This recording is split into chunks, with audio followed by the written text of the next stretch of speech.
Welcome back. Welcome in. This is Country Roads Confidential at earsports.com, part of the CBS Sports Podcast Network. I am Mike Casaza.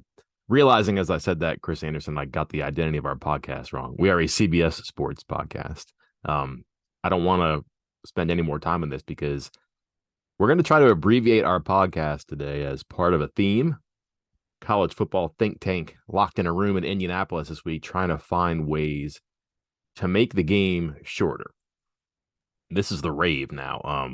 It's funny. Twitter used to be micro blogging where you crammed in all the stuff you were doing and thinking into 140 characters. And all of a sudden that wasn't enough. You had to make it 280 characters. Baseball, long thought to be this beautiful thing that didn't operate in the clock. Well, now they're trying to condense it with the pitch clock and all that. That's apparently working. Well, college football, I don't know if it's broken. In fact, it's so not broken that they're actually adding games, but they're trying to shorten these things, which I don't necessarily disagree with. And they're calling it Player Safety Initiative, which is kind of funny because they're adding games with the playoff, whatever. Fewer plays, even if more games, fewer times you're subjected to injury. There's some good ideas and some bad ideas out on the table right now. Holistically, though, what do you think of the idea of shortening games or making them more rapid? First, I'd like to ask, how do I get the job where it takes, and I'm quoting, what is this, Ross? Yeah, from over at Sports Illustrated, a quote, years-long effort. Where do I sign up for that job? Where I get paid to sit here and talk about how to shave off 2 minutes of viewing time of a college football game. Yeah. And it takes me years to come to that answer. Those bowl reps who wear those bright sports jackets think that's a cush job. Like, you know how we always think about this coach can't manage the clock? Just get a 12-year-old who's played a lot of Madden to manage the clock, call timeouts, things like that. I really feel like you can get people who watch a lot of television that aren't necessarily involved in college athletics who could figure this thing out. Yeah, I mean, I'm all for it, like shortening it. I get it, but it's weird because I think part of what I want to shorten are the extremes. Like I don't know. I don't feel like it's one of these things where it need to change every single game, but I just because there are some where you're just sitting here going, oh my God, it's 4:00. Like, this game started at noon, it's 4:00, and this game is still not over. This is intense.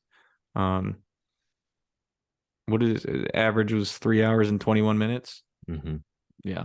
So, and then you got some that are going over 4 hours. I don't know. Like if you're trying to cut me from 320 to 316, I don't really care about that. But those ones that go 4+ hours are really, those are painful. And I get that some of the changes they made with the overtime where they switched so that it was just single plays there from the 2-yard line. But I don't know. This seems like some guys who got paid for 10 years to talk and figure something out. And they're like, oh, we need to come up with some answers here. Let me ask you this. The baseball time right now, and this is spring training, I understand. It's going to be different when the regular season starts, I believe. I'm not sure how judicious they'll be when it comes in there to regular season games, but we're talking like 20 minutes off. So if you could get to 321 to 301, is it worth it? Probably, right? That's significant, yeah. Okay. Because baseball games aren't short either. And that can be really tedious too. This is again, it's about player safety, but man, it's just I just wonder about shortening it because they're so long, and that's maybe a problem they don't want to admit, because I think if you admit the problem, people are not complaining about offense and scores. People are complaining about how many commercial breaks there are. And if you start taking away commercial breaks, Chris, you start taking money out of someone's pocket, and they're not going to be happy about that. And so many of these TV deals baked into them is basically inventory spots for commercials, which is where the networks make their money, and they can in turn pay the conferences, and then the teams make money and everybody's fine with that. But can you do something with the broadcast, you think? And it's not a rule. It's maybe a recommendation for people who just watch a lot of TV to condense a little bit. Maybe the rule changes make a dent too. There's some that are certainly going to be important and maybe even impactful, but without completely restructuring the game, what can they do with the broadcast? What are the broadcast rules we could change here? Because I can think of a few off the top of my head. I'm sure you can too. Yeah, I mean, I think we've already started to see it with some other sports. Like I know they do it in soccer where, it's a continuous clock. So they just basically have the advertisements going on around the screen. Um, I know they used to, and I haven't been watching my NASCAR as much lately, but they would have the race almost like a split screen, like a commercial on the right, and the audio would switch over to the commercial feed, and but you would still have the game or the race going on the left hand side of the screen. Um, that's one way to kind of cut down on things. You don't have to take as many quote media timeouts to kind of do all that stuff. When you're watching a game, your eye is on the field or the court, correct? Or the racetrack, right? Correct. If you've watched soccer matches in particular, you've noticed that on the goal lines on either end of the field, they have these like folded signs, almost like seating cards at a table. And you're like, well, the ball hit that and nothing happened. That's because they're superimposed. And you'll see this in ice hockey too now. I call it ice hockey. Some people just call it hockey. But you'll see that too in hockey where there is an ad superimposed in the field. If you're watching the game, you're watching the field, you're also watching the people on the field. I really wonder if there's a way to supplement commercial inventory, 90-second breaks, 3-minute breaks, whatever, by putting the ads on the field, because you could see a 30-second ad for Coke, for Reese's, whatever. Or you could be staring at a Coca-Cola label or a Reese's label on the field superimposed, on the sideline superimposed, or heaven forbid on someone's jersey too. And then, by the way, you got to give the players of the school a cut of that. But I wonder if there's a way to, you just take it out of one pocket and you put it in the other. It's not the same, but it's not inherently different either. Is there a way that that could actually work? Of course, but then like you said, they're going to have to split it with everybody. You can't. You're going to have a hard time saying, "Hey, we're going to put stuff all over your jersey," for instance, and then keeping it to yourself if you're the conference or the TV or whoever. Um, so it's going to have to get split, and it's going to have to get the school is going to have to get some. The conference is going to have to keep a little bit. Players are going to have to get a little bit, and TV is going to be wanting some. So there's going to be some things to work out for sure. But I mean, it's obviously doable since that's what they do in essentially every soccer league in the world. It's what they're starting to do in the NBA. Basically, every team has a sponsor that gets a little, they only have one small decal, I think, for every NBA team, but each team has their own sponsor that pays for it for the year. So it is doable, but it'll take a couple hurdles, especially with everything going on with NIL and stuff. Last broadcast one, and we can get on the actual rules here too. Do we have to have every replay covered live? Could we do that picture in picture? Because rarely does the play-by-play or commentary person have a grasp or turn out to be correct. Yeah, you can bring in Mike Pereira. You can bring in Gene Steratore, whatever. That helps. That's a snippet. That's 10 seconds of here's what I think is going to happen. Let's go to commercial. Let's go picture in picture if you really want to see the replays and everything. But there's so many of these a game, and that's a chance just to duck out and get some of the business done that you don't have to stick into the end of a game or at the end of a quarter or in between series either. With you 100%. I think, some of the data that I saw in the story I read again from Ross over at Sports Illustrated was, NFL is faster games, and some of that's going to do the plays, which we'll talk about in a minute, but also replays. Like they've started switching over to somebody in the booth, quickly making decisions on instant replay things instead of having the guys on the field come over, put a headset on, look under the hood, stare at the camera, write some things down, talk to some other people, think about it some more. And like you said, even if they were to keep that part of it, put a commercial up over there. I really don't care to hear, the color guy and the analyst go back and forth, the play-by-play guy go back and forth on, their same thoughts about this play. All right, solve that one. Let's get into the rules. West Virginia contributed to the average time there. You said 321. They were on that number once, under twice, over, of course, 9 times. They had 6 games that were at least 3.5 hours long. One was 406. The low was 315. Pitt being the high, Iowa State being the low. Probably not a surprise there. Pitt game nationally televised Thursday night game. Iowa State game pretty much over by the middle of the fourth quarter. So some stuff you can't do anything about. Maybe don't get blown out, or maybe do get blown out. You don't want that. But like if you're in blowouts, that's going to actually run the clock. And if you're in made for TV games, yeah, you're going to have a lot of commercials. Nothing you can do about that. So maybe ignore those numbers a little bit. But West Virginia, certainly, if you followed them, they're part of this trend for sure. Take me through some of the ideas here that are proposed. There's 4, and there's 3 that have some traction and probably a good chance of passing too.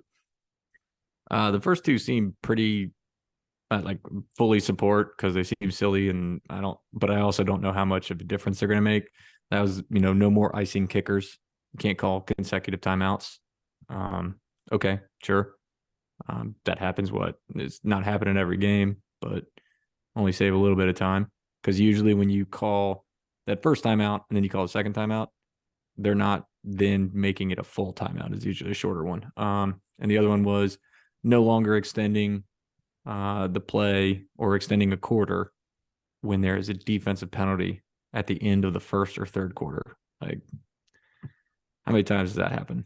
Like for a team in a season? Mm-hmm. Like, not very often. So, okay, sure. Like, who cares? Go ahead and prove that because that's not going to make a big difference.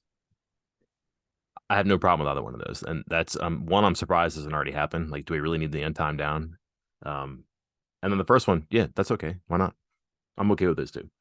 Yeah, and for those listening, first it's key to say first and third quarter on the untimed down because of course it just kind of rolls over. You switch sides and you can go second and fourth, continue with the ball. But at the end of halftime and the end of the game, you would still get the untimed down if there were a defensive penalty.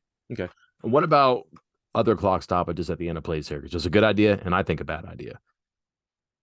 So the third one was the clock will continue to run after an offense gains a first down, except inside of 2 minutes and a half. Now the NFL does no stoppage for any play, any first down, no matter the time. College obviously does every first down. Now they're kind of switching to no first downs except inside of 2 minutes. I don't mind. And again, like I could be okay with stopping it and then winding it once they get the chains marked and everything. That'd be okay. Like NFL teams, one, they're better conditioned athletes typically. Also, they're way more organized because they practice much more. You might need some of that time for college teams to get from spot to spot and then be organized. But yeah, I'd be much more um, welcoming the stoppages in those dramatic moments at the end of a half too. So I would maybe tinker with it a little bit. I don't have a problem with that one. The other one, no, actually, I'm assuming you agree here. Maybe you disagree, but that seems like okay, right? Yeah, I'm fine. I mean, I don't really care one way or the other on Yeah, that one. minimal. Um, this one though, that's left. I think people have a big issue with this one. The clock will continue to run even after an incomplete pass once the ball is spotted for play. So it will stop when the ball, bounces off the turf for an incomplete, but the clock will restart once the ball, the umpire grabs the ball and sets it down back at the line of scrimmage. Trying to think of the right word here. Dumb. Your thoughts? I don't love it. I again, honestly, out of the four, this is the one that's probably going to have the biggest effect Right. because there are what would you say? We could probably look this up here, but colleges complete 60 to 65% of their passes, like for all of college football, 65%. Yeah, and you're probably So having 60 to 65 passes a game too. yeah, so if you 35% of the time, the clock is stopping entirely into for a full 40 seconds. Mm-hmm. So yeah, this could be something that actually has a significant impact on the length of the game and the number of plays run. I don't love it, but I'm trying to decide if that's because it's just one of those things like, no, this is the way it's been, and I kind of like the way it's been, but it's the most effective, but the one I like the least. Which makes me wonder, like, if we've got a really good rule that's going to make an impact, but it's going to severely affect the way the game is played, and you're only doing it to shorten the game in other areas, you probably got to go to other areas to shorten the game, which is what we're talking about. Um, commercials, maybe the length between quarters. I'm not really a fan of lengthening or shortening halftime. Certainly not lengthening it, but halftime is. I think you got to go to some of these places and see how hard it is for a team to get to the away locker room. The home ones are always pretty close. The away ones are tough, and you got to, get in there, talk, do some things, get out. I don't really like shortening that.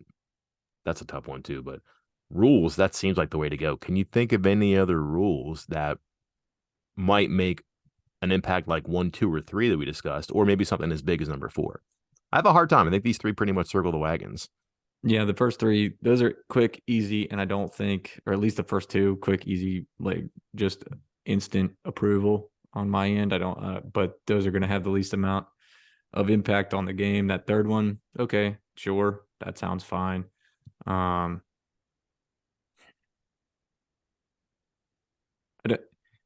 as far as limiting the game, I think the biggest way you can go is with replay. Switch it to a third party, have it done in the booth, get it done quickly, over with, done. I love what the NFL did. I know they did it this past year. Maybe it was 2 years ago they first started doing it, where they have somebody in New York, and I get it that the NFL, it's like 16 games a weekend and maybe like 7 at a time, so it's not as overwhelming for a couple people in a booth to be watching. But they just have somebody in New York will literally just be like, Buzz, nope, that was a turnover. Switch that. Nope, that was incomplete. Switch that. And that's it. And that should be how replay works, given what you can see. It doesn't need all this other stuff. If you're talking about the actual time involved in the game from start to finish, that's one area. I believe, and coaches are going to hate this, and players might too, but I believe college halftimes are longer than NFL halftimes. That would be another area I'd look at, like at least shave off like 5 minutes. Okay. Again, I know coaches will hate that idea, but there's some downtime there.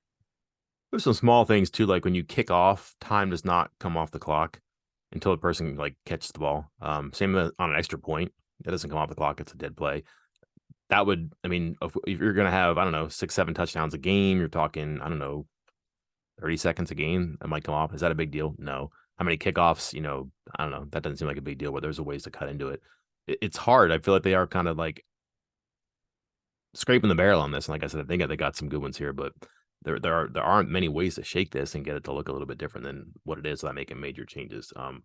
One that I've always thought of, do we need 6 timeouts?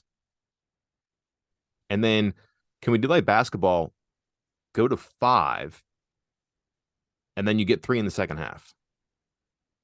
I think it's how it goes, right? No, they get 4, right? Yeah. I would go 5 maybe.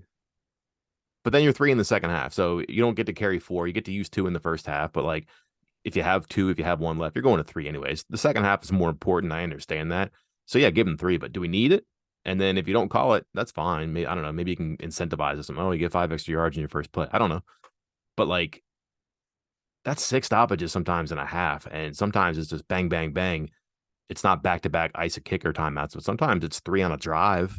And that can be kind of tedious sometimes too. I wonder if coaches would be for that. You're going to get 3 in the second half. You're not going to get 3 in the game. And by the way, if you want to use 4 in the first half, you're fine. But now you're only going to have 1 in the second half. So you can be malleable there too. If you got to use all 5 in the first half, okay, you got none in the second half. But if you use 1 or 2, yeah, you got 3 in the second half. I think that's something I would try to present to the room and see what they'd say. They might laugh me out of there, but I'm gonna certainly grab the gavel and see if I can get their attention.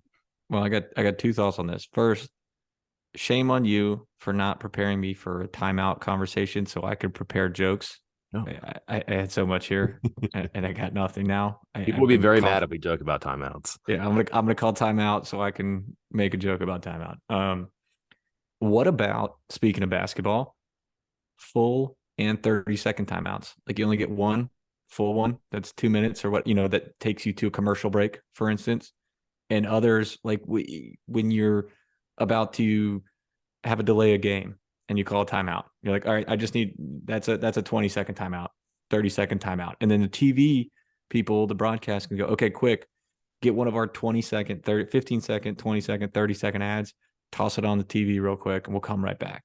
And instead of, every single time that somebody calls timeout, it's, well, all right, to a full 2-minute commercial break. Let's go. I would put that on the index card and I would send that to the NCAA president. There we go. It's a big difference. It's a big difference. And again, there's blatant times. Like if a guy gets tackled in bounds with 20 seconds left, you're just calling timeout to stop the clock. We don't need a full, 2-minute deal here. So yeah, 30's fine. That's fine. Do shorter if you want. Hey, oh, that's a 10-second timeout. You get one of those, something like that if you want to. When it's just obvious, you're just stopping the clock to stop the clock. We don't need the full-blown thing. Now, granted, sometimes rest is important. But yeah, if you're you can be strategic about it. Like you get, I don't know, in my theory, let's say you got a 10, 2 30s, and 2 full timeouts or something like that, some dispersal of the times for the 5 timeouts. You got to be picky about when you use them. So, maybe you want more time to recover and plan in a huddle on another. Maybe another time you don't. Maybe 1, 2, and 2 isn't the way to go. Maybe it's 2 and 3 or something like that. You can find a way to make it work. Um, Anything else as far as time, or do you have something, I don't know, exotic here that you think might be fun? Because if we open Pandora's box and we start changing rules, why stop at making the game faster? Can they make it more fun, more exciting? Are we going to borrow from the XFL or the NFL or do something different? Are we going to bring the Elam ending from the TBT into college basketball, even though this is a football one? I don't know about TBT, but if we are going to do, you know, again, with when they release these potential rule changes, they referenced time of game as being one of their priorities, but of course, safety. Safety is the most important thing. I'm saying that sarcastically because, of course, they're adding on, multiple extra games for some teams. And you're like, hey, we're going to cut back 10 plays a game, but then add on, 10 plays a game per team or whatever. And then we're going to add on an extra 2 to 3 games per team, for some teams. So there's an extra 100 plays, 80 plays, 70 plays. So what was the point? But more importantly, if you truly focused on safety, there's one thing that I saw as XFL thing. And we've seen that the issues sometimes and a lot of the injuries come from these kickoffs. And I know it's exciting. I love kickoff returns for touchdowns. I love big hits on kickoffs. But there's no denying that is the most dangerous play in football. Just do what the XFL does. And I saw them do it. I'm trying to remember the exact details, but they kick it off, but the kickoff coverage team is basically down in the receiving end zone, like at the 30, with the blockers at the 20. And then as soon as the receiver catches the ball, then you can try to go get him. But instead of running 50 yards downfield and laying the hit on somebody, you're only going like 10.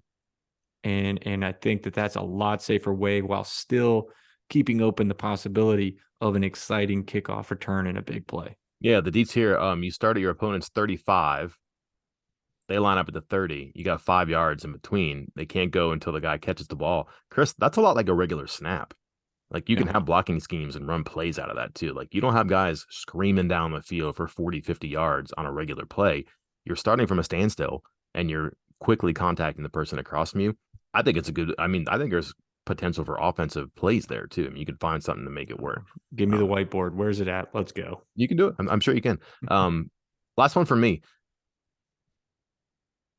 People don't like that championship soccer or even hockey will go to the shootout, but darn if it's not exciting, right?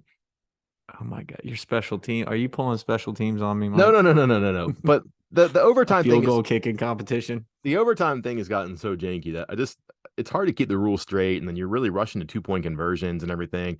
Like it's going to end up, but we're just going to run 2-point plays. Why don't we have like a 5-round shootout on 2-point conversions? You just get it at the X yard line. I don't know, the 5, the 7, whatever you want to do, the 3, and then let's say the 5, and it's the best of 5. It's 5 extra plays. That's it. And then I don't know what happens if we get to 6, 7, 8. Then maybe we go to the kickoff. Excuse me, the extra point of the field goal competition there. I don't know. Trick shots, perhaps. But 5 rounds, maybe make it 3. I think the XFL does 3 now that I think of it. But like, why not go 5 rounds, 3 rounds, something like that? And it's a best of. And if you don't get your first one, you better get the next 2. And then all of a sudden you can have a walk-off 2-point conversion sometime in the round of 3 or round of 5 too. It kind of brings some of the excitement back into overtime that was contributing to a lot of the length of games sometimes too, but not that often. Like how many overtime games went 7 or 8 overtimes? There's a couple you can think of, and all of a sudden that was the villain for why games were so difficult. We're going to make the rules shorter. We're going to make the game shorter and safer by cutting off overtime. Seems strange. I'd like to maybe add some jazz back into that. So I like the shootout style on 2-point conversions in overtime. Mike, I was poo-pooing that, but like the more you talk, the more I was like imagining in my head, like on the right side of the field, you have, West Virginia's offense and TCU's defense.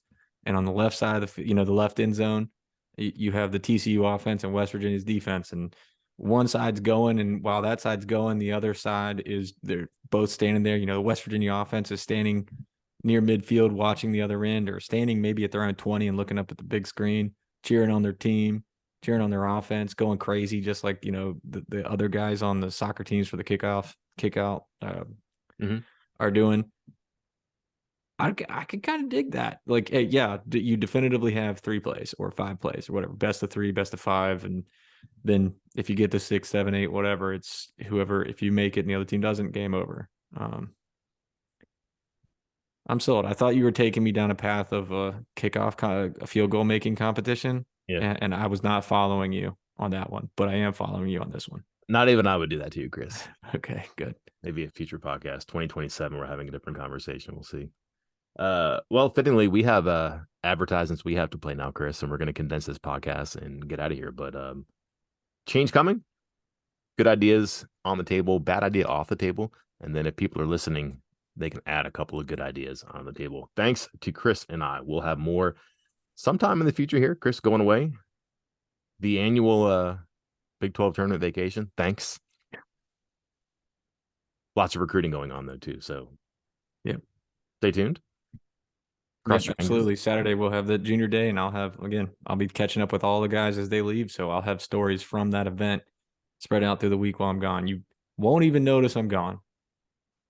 Insert Michael's doctor making jokes now. Yeah.